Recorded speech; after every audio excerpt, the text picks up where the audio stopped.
चलिए, screen share हो रहा है बच्चों?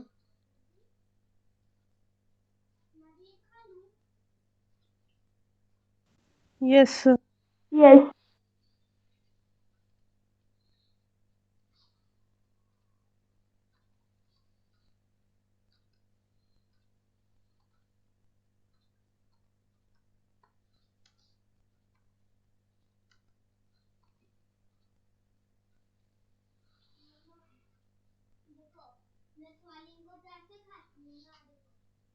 इंसर्ट किया हमने प्रिंट आउट लेने के लिए, and this print out is from this open. चलिए, आ गया।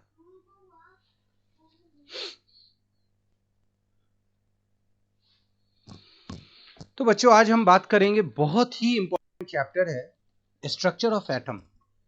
और इस स्ट्रक्चर ऑफ एटम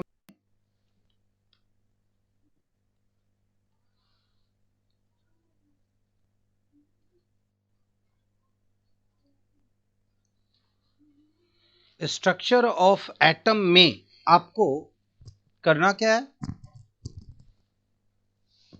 क्या क्या चीज पढ़ना है, एक ओवरव्यू ले लेते हैं। तो सबसे पहले, कितने ऐसे बच्चे हैं जिनको एटम के बारे में पता है? आप लोगों को पता है एटम क्या होता है बेटा? Yes sir. बताइए द संभव। Smallest part of any matter. अच्छा, आप लोग को पता है एटम और मॉलिक्यूल के बीच क्या डिफरेंस है? एटम और मॉलिक्यूल के बीच, हालांकि जो जो बच्चे फिजिकल क्लास में होंगे उनको हमने ये बताया था, लेकिन आप लोग बच्चे जैसे श्रुति हैं, प्रार्थना हैं और बाकी बच्चे मुझे बताएं कि एटम एंड मॉलिक्यूल्स के बीच क्या डिफरेंस है बेटा। मेजर डिफरेंस बताइए एटम एंड मॉलिक्यूल्स के बीच में। प्रार्थना। Yes sir. बोलिए बेटा।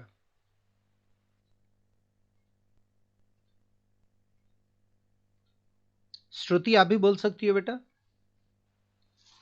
The atom is made up of only one kind of element and molecules is made up of different kinds of elements. Atom is built up of only one kind of element and molecules is built up of more than one kind of element। एकदम गलत है। आप बताइए श्रुति, मुझे नहीं विश्वास था। यह आंसर तो प्रार्थना से नहीं सुनता मैं। और बताओ आप लोग।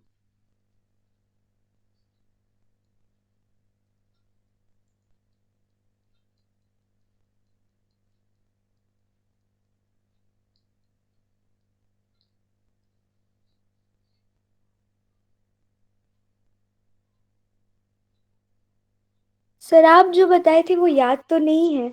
नहीं है, कोई बात नहीं है। आप मुझे नहीं लगता कि आप लोग के साथ मैं शेयर किया हूँ श्रुति, बाकी बच्चों को बताया हूँ।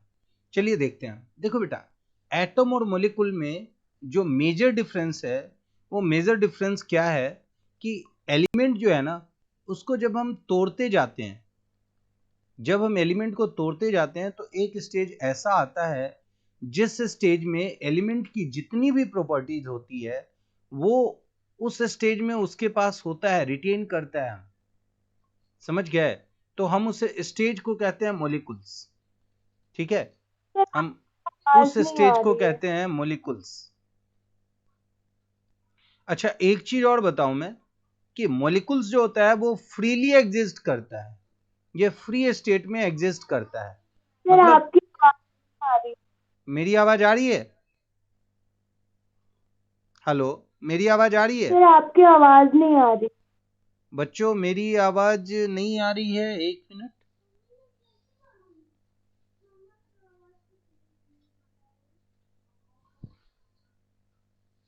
अभी आ रही है मेरी आवाज?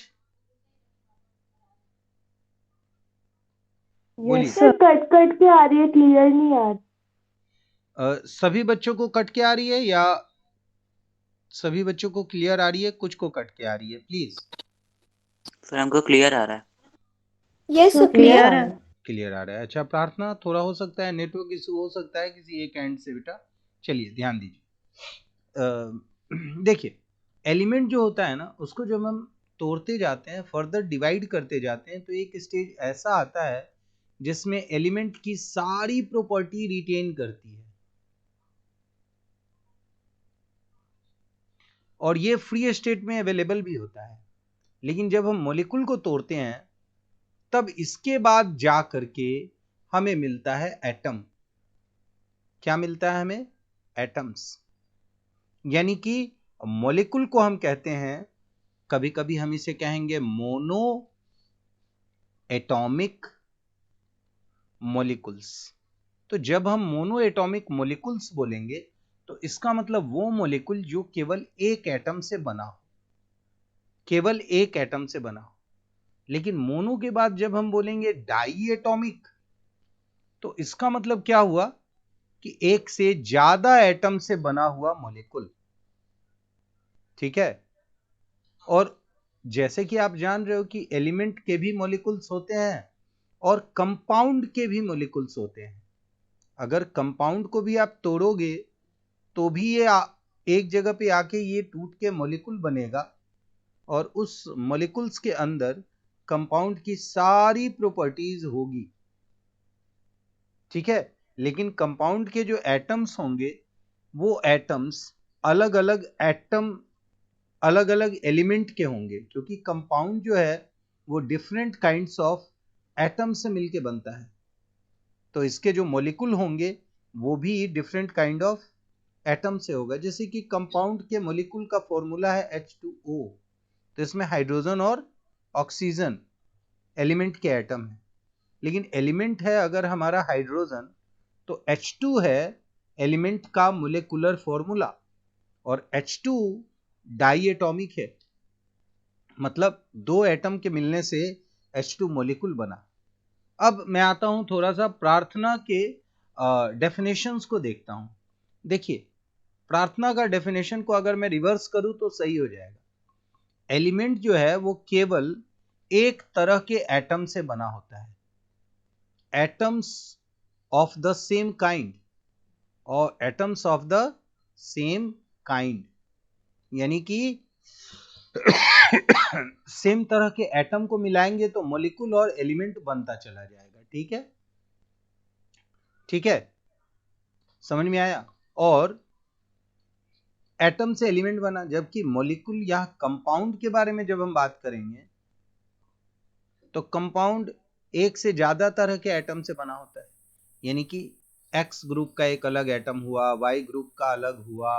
अगर मैं H2SO4 बोल रहा हूं तो यहाँ पे HSO, तीन तरह के एटम अलग अलग नंबर में कंबाइन कर रहे हैं केमिकली, और ये कंपाउंड बना रहे हैं। ठीक है। तो जो मेजर डिफरेंस है वो यही है कि मॉलिक्यूल के अंदर सारी प्रॉपर्टी होती है एलिमेंट की, जबकि एटम के अंदर वो सारी प्रॉपर्टी नहीं होती। एटम जो होता है उसके अंदर ये एलिमेंट की प्रॉपर्टी नहीं होती। क्लियर है? चलिए आगे बढ़ते हैं। समझ में आया? यहां तक आगे बढ़ सकते हैं हम लोग? Yes sir. अब हम आते हैं स्ट्रक्चर ऑफ एटम के बारे में बात करते हैं। जब स्ट्रक्चर ऑफ एटम के बारे में बात करते हैं तो अलग अलग लोगों ने अलग अलग एटम का स्ट्रक्चर बताया। हम लोग जब डाल्टन ने हमें एटम के बारे में एटॉमिक थियरी दिया, डाल्टन ने, तो डाल्टन ने कुछ खास बातें बताई। जैसे डाल्टन ने हमें बताया कि एटम इंडिविजिबल है, मतलब एटम को हम तोड़ नहीं सकते हैं।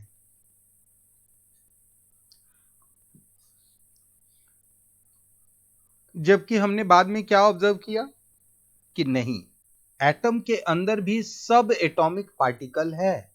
यानी हमने इसको बताया कि एटम जो है उसके अगर अंदर एटॉमिक पार्टिकल है, जो इलेक्ट्रॉन है, प्रोटॉन है, न्यूट्रॉन है, तो मतलब कहीं ना कहीं ये अलग अलग चीजों से मिलके बना है।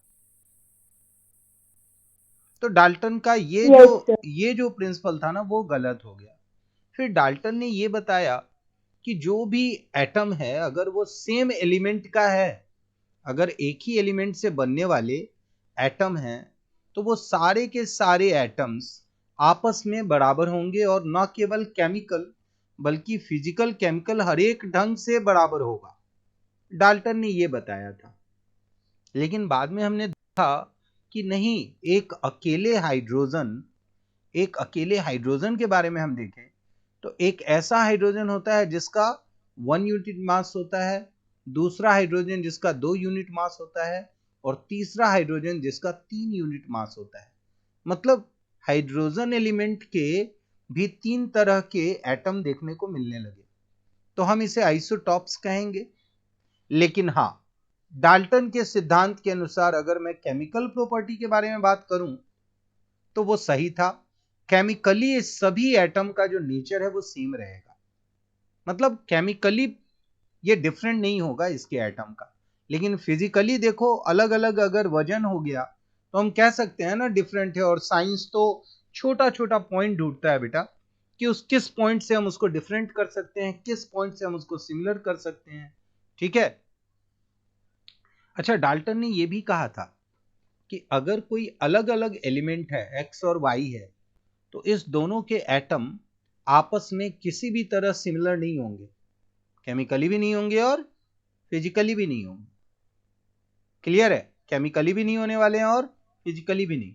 लेकिन हम देखते हैं कि ऑर्गन का और कैल्शियम का, इन दोनों का जो मास नंबर है ना वो 40 है, इसका भी 40 है और इसका भी 40 है, जबकि ये दोनों डिफरेंट एलिमेंट हैं। तो हम इसे आइसोबार कहते हैं। ठीक है। और अगर हम पोटेशियम के बारे में बात करें तो वो भी हमारा दिखेगा 40, 19 और 21, उसका एटॉमिक नंबर है 19 और 21। तो यहां हम देख रहे हैं कि ऑर्गन और कैल्शियम ये आइसोबार बनाता है। हालांकि इसके बारे में अभी और बात करनी है हमें इस चैप्टर के अंत में, लेकिन डाल्टन ने जो जो वर्ड यूज किया वो अगर हम केमिकल प्रॉपर्टीज को चेक करें तो मुझे लगता है कि वो बहुत सारी चीजें सही बताया, और इसीलिए हम लोग को क्लास 8 में डाल्टन के बारे में बात करना पड़ा।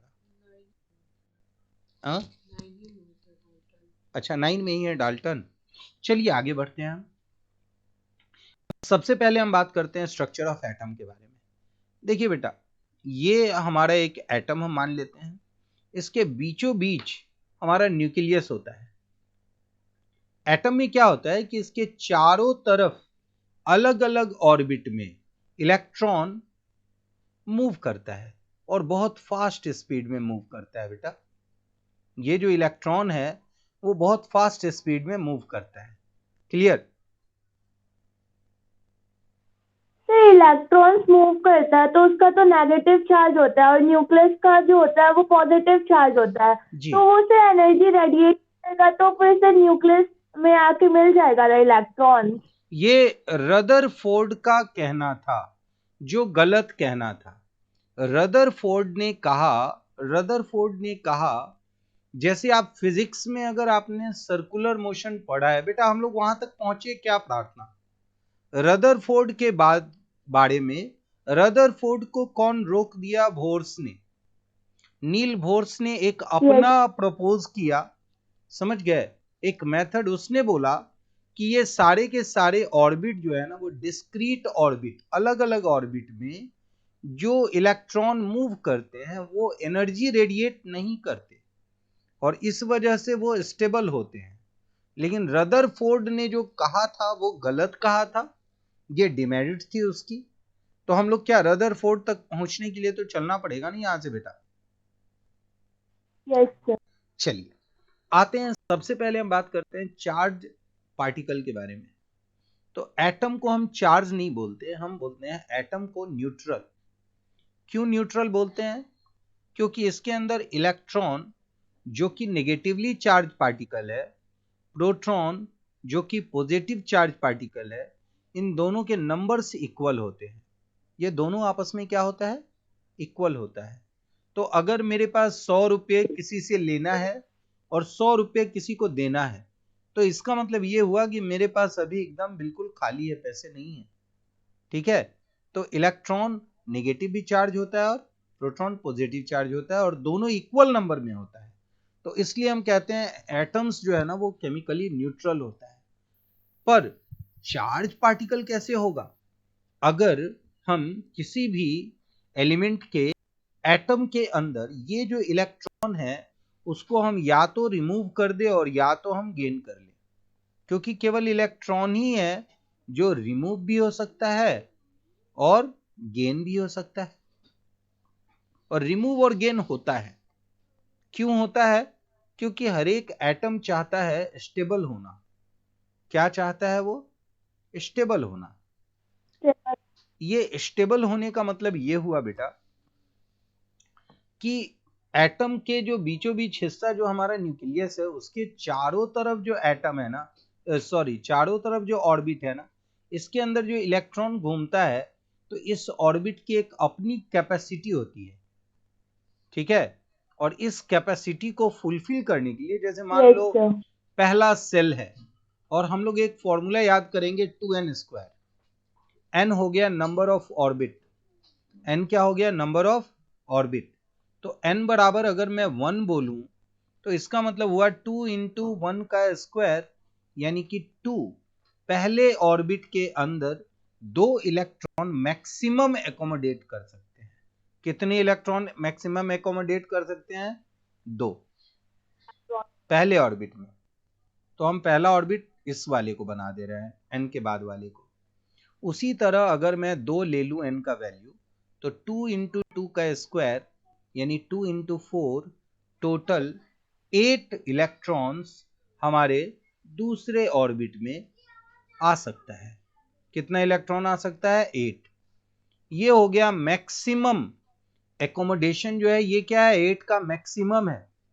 अच्छा एक बात बताइए प्रार्थना, मान लिया जाए मैं अगर 2 BHK रूम में रहता हूं, मान लिया जाए, तो 2 BHK रूम की रिक्वायरमेंट मुझे क्यों पड़ती है 2 BHK रूम की? क्योंकि मेरे घर में टोटल हम लोग 4 मेंबर हैं, मैं हूं, मेरी पत्नी है, 2 बच्चे हैं। तो मुझे लगता है कि एक हॉल है और 2 रूम है, मतलब कि एक रूम में 2 आदमी अगर रहते हैं, दैट इज ऑलमोस्ट स्टेबल, है ना। लेकिन एक रूम में क्या 2 आदमी से ज्यादा नहीं रह सकते हैं? अगर हम नीचे बिछा दें, अच्छा सा कालीन बिछा दें, तो क्या 5 आदमी नहीं रह सकते हैं बेटा?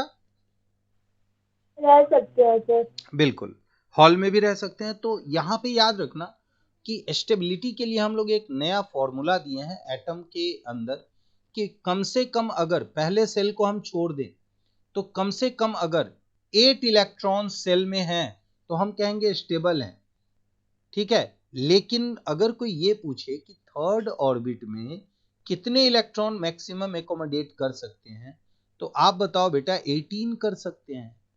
कितने कर सकते हैं? 18। लेकिन हम लोग कहेंगे कि भैया 8 भी अगर है तो स्टेबल है, 8 है मतलब स्टेबल है, पर मैक्सिमम कितने कर सकते हैं? 18। समझ गए? यानी कि मैक्सिमम जो हम स्टेबिलिटी से ज्यादा मांग रहे हैं, मतलब हम बिल्कुल देख रहे हैं कि वो रैन बसेरा ही है, कि भाई बड़ा सा हॉल बना दिए, उसमें 50 आदमी को एक साथ सुला दिए, तो वो वाली चीज है। लेकिन 8 का मतलब हो गया स्टेबल फॉर्म में। अच्छा 8 जिससे एक वर्ड है ऑक्टेट, तो ये ऑक्टेट वर्ड जो है ना, वो याद रखना, ये 8 के लिए यूज किया जाता है, ऑक्टेट। तो हम कहते हैं कि अगर किसी ऑर्बिट का ऑक्टेट कंप्लीट हो, मतलब 8 इलेक्ट्रॉन कंप्लीट है, मतलब वो स्टेबल है। क्या है वो? स्टेबल है। मतलब वो डिमांड नहीं करेगा कि इस रूम में कुछ कमी है, एक और इलेक्ट्रॉन चाहिए, या इस रूम में इतना ज्यादा है कि एक इलेक्ट्रॉन हमसे तुम ले लो। ठीक है, क्लियर है? चलिए और आगे आते हैं हम। स्ट्रक्चर ऑफ एटम के बारे में हम लोग जब बात करते हैं, तो अलग अलग लोगों ने अलग अलग एटम के स्ट्रक्चर के बारे में बोला। जे थॉमसन ने कहा, रदरफोर्ड ने कहा, जेम्स कैडविक ने कहा, बोर्स ने कहा, ठीक है। और उन सब ने अलग अलग चीज, गोल्डस्टेन ने अलग चीज दिया। तो अलग अलग वैज्ञानिकों का नाम है, हम बात करेंगे। पहले मैं बताऊं न्यूक्लियस का साइज और एटम के साइज के बारे में। तो जब बात हो रही है न्यूक्लियस के साइज और एटम के साइज के बारे में, तो मैं बताऊं कि लगभग एक स्टेडियम में पड़ा हुआ मटर का दाना, एक स्टेडियम में पड़ा हुआ पी का जो, पी मतलब मटर का जो दाना है ना, उतना छोटा होता है न्यूक्लियस। मतलब स्टेडियम जो है बहुत बड़ा होता है और मटर का दाना बहुत छोटा होता है। इवन कि रदरफोर्ड ने भी कहा कि 10⁵ मटर के दाने के रेडियस का एटम का रेडियस का रेशियो है। मतलब अगर 1 mm को आप लोग अनुमान लगा सकती हो कि 1 mm कितना होता है स्केल में, 1 सेंटीमीटर इतना होता है, और छोटा छोटा छोटा छोटा पॉइंट अगर हम ले तो 1 mm केवल इतना छोटा होता है, इतना ही होता है ना। और अगर मैं 1 mm का रेडियस लिया तो बेटा 2 mm का डायमीटर बना, और ये हो गया हमारा एक मटर का दाना। क्लियर है? और हमें पूरे एटम के बारे में बात करना है, तो एटम हो गया 10⁵ टाइम्स। तो अब देखो, अगर मैं 1 mm को 10⁵ कर दूं, इसको मल्टीप्लाई कर दूं 10⁵, तो तुम देखो डायमीटर 1 mm नहीं, हाँ 1 mm को 10⁵ कर दूं, तो एक बात बताओ, mm को जब हम चेंज करेंगे सेंटीमीटर में तो 10 से डिवाइड करेंगे, तो ये हो गया 0.1 cm और इंटू 10⁵। देखते जाओ, और चेंज कर रहा हूं। वेट बेटा, अब देखो, अब मैं इस 1 सेंटीमीटर को मीटर में चेंज करता हूं, तो 100 से डिवाइड करना होगा, यानी कि इस 10 को मैं पॉइंट ना लूं तो ये हो जाएगा हमारा 1000 और ये हो जाएगा हमारा मीटर। अच्छा, मीटर को ये देख रही हो 3 है और ये देख रहे हो 5 है, मतलब अगर हम 3 से ये 5 वाले को यानी 10⁵ को अगर हम 1000 से डिवाइड कर दें तो क्या देखते हो कि ये 3 0 कटेगा तो ऊपर कितना बचेगा? 2, यानी 10⁵ मीटर का मतलब क्या हो गया? 100 मीटर। और 100 मीटर क्या है? रेडियस है। 100 मीटर क्या है बेटा? रेडियस ऑफ द एटम, जहां पे 1 mm है न्यूक्लियस का रेडियस। न्यूक्लियस का रेडियस क्या है? 1 mm। और 100 मीटर रेडियस किसका है? एटम का। तो अब आपको मैं बताता हूं, कोई बच्चा ऐसा है जो क्रिकेट खेलता है या क्रिकेट देखता है, तो उसको पता चलेगा कि युवराज सिंह ने 82 मीटर लंबा छक्का मारा था। और अगर 100 मीटर का रेडियस है, मतलब कि 100 मीटर इधर भी और 100 मीटर इधर भी, 100 मीटर इधर भी, ऐसा ही हुआ ना बेटा? रेडियस का तो मतलब यही हुआ ना। तो क्या ये एक स्टेडियम का लुक हमें दे रहा है कि 100 मीटर अगर प्लेयर यहां से खेल रहा है तो इधर भी 6 मार सकता है? 82 मीटर 6 मतलब स्टेडियम तो थोड़ा छोटा ही हो गया ना क्या? तो ये 10⁵ ये किसने बताया था? रदरफोर्ड ने बताया था।